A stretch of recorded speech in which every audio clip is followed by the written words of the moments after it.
If you are unable to update Adobe Premiere Pro or any other Adobe applications from the Creative Cloud app, then watch this video for the solution. There are a total of 3 things that you can do to solve this error.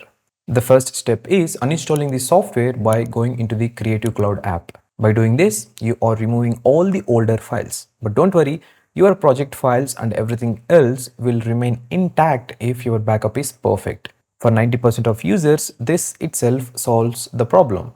But if the issue is still not solved, then move on to the second step. Now, the second step is to uninstall the Creative Cloud app itself and then reinstall it once again. There are some cases where due to issues with Creative Cloud, the Adobe applications are not able to update properly. This step solves the problem for 99% of users. But in very rare cases, some users still face this issue. So what do you do then? You simply need to disconnect the internet from your system and connect to another device or network just for updating the application. Before doing this, make sure you do a quick restart of your system. Due to some disturbance in the IP address and stored cookies, the apps are sometimes unable to update properly. That's it. Try these 3 things and you will be ready to update your application from Adobe Creative Cloud without any issues.